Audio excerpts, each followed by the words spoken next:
দিনটা ছিল রবিবার, বিকেলে ভাবলাম একটু বেরোবো, অনেক কিছু কেনাকাটা করার আছে, তাই দেখো এখন রেডি হয়ে নিচ্ছি। কিন্তু ঘটনাটা হচ্ছে আজকে যেহেতু রবিবার, সেহেতু কৃষ্ণনগরের বেশিরভাগ দোকান আজ বন্ধ। এখন আমি ঘরের ভিতরে থাকতে থাকতে এমন অভ্যাস হয়ে গেছে যে বাইরের রোদ আমার একদমই সহ্য হয় না। সোনাকে যখন সকালে স্কুলে দিতে যাই আর রোদ ওঠে, তখন মনে হয় কখন আমি বাড়ি যাই। কিন্তু বিকেলের ওয়েদার তো খুব সুন্দর, তাই বেরোতেও ভালো লাগে। প্রথমে আমরা জুডিওতে গেছিলাম, সেখানে কিছু পছন্দ হয়নি, সেই জন্য হপম্যানে এসেছিলাম। আমার বর কিছু ড্রেস কিনবে সেই জন্য। আর ওখানে গিয়ে এই গেঞ্জিটা ও পরে ট্রায়াল রুমে ঢুকেছিল, তারপরে একটা মেয়ে গেছে ট্রায়াল রুমে, সেই জন্য আর ও ট্রায়াল রুমে যায়নি, ওই গেঞ্জিটা পরেই বেরিয়ে এসেছে, ওটা পরেই বাড়ি চলে এসেছে। তারপরে এসেছিলাম পোস্ট অফিস মোড় কৃষ্ণনগরে। এই কাকা কফিটা কিন্তু হেভি করে। যেদিন আমার ব্রাইড ছিল, ব্রাইড করে এসে এখানে কফিটা খেয়েছিলাম, আমার মুখে লেগে আছে। আমি বলছি কখন দেবেন কাকা কফিটা, কাকা বলছে একটু ওয়েট করতে হবে। ফাইনালি কফিটা আমাকে দিয়ে দিল, দেখতে যেমন সুন্দর, খেতেও তেমন টেস্টি। তারপরে চলে এসেছিলাম আমাদের দোকানে, কারণ ওখানে সোনা ছিল, সোনাকে নিয়ে একবারে বাড়ি চলে এসেছি। রাতে একটু ভিডিও টিডিও বানালাম, তারপর সকালবেলা উঠেই আমার ডিউটি সোনাকে স্কুলে দিতে যাওয়া। যে এখন বেরিয়ে পড়েছে, সোনাকেও রেডি করে নিয়েছি। সোনা টুপিটা পরবে না বলছে, আমার মাথা চুলকাচ্ছে।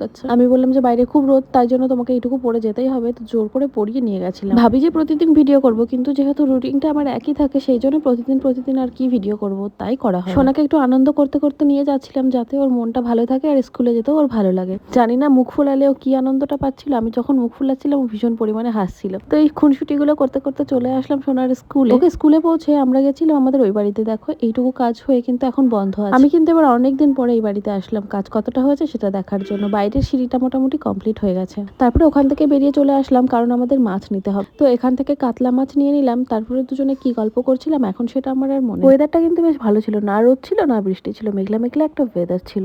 তারপরে বাড়ি এসে আর কোনো ভিডিও ক্লিপ নিইনি, এটা রাতের ভিডিও ক্লিপ ছিল। ওই যে রাতে ভিডিও বানাই আমি প্রতিদিনই মোটামুটি। তারপরে সকালবেলা উঠে আবার সোনাকে নিয়ে বেশ কিছুদিন হলো এই ড্রেসগুলো আমি পরছি, ভাবছি এবার কয়েকটা 3 পিস কিনবো। এই কালারটাও আমার খুব ভালো লাগে। আমি যখন ব্যাগ কিনি সবার আগে এই কালারের ব্যাগের প্রতি আমার চোখটা বেশি আটকায়। আগে তো সোনাকে স্কুলে দিতে গেলে সোনা খুব কান্নাকাটি করতো, এখন কিন্তু সোনা দেখো একা একাই গেটের সামনে গিয়ে দাঁড়িয়ে থাকে। আমাদের স্কুলে আসতে একটু লেট হয়ে গেছিল, সেই জন্য বলে আমি একবার একটু খেলা করে নিই। আমি বললাম আচ্ছা ঠিক আছে তাই চলো। স্লিপারে একবার উঠেই কিন্তু সোনাকে স্কুলে পৌঁছে দিয়ে তারপরে আমরা যাচ্ছিলাম শঙ্করে চা খেতে। আর এইদিকে দেখো ট্রেন যাচ্ছে, এটা আমঘাটে থেকে যে ট্রেনটা কৃষ্ণনগরে আসে সেটা। তো আজকের ভিডিওটা এইটুকুই থাক, ভালো লাগলে একটু লাইক কমেন্ট শেয়ার করে দিও। আর যদি মনে হয় আমাকে ফলো করবে, তাহলে অবশ্যই কিন্তু একটা ফলো দিয়েছিও। Thank you.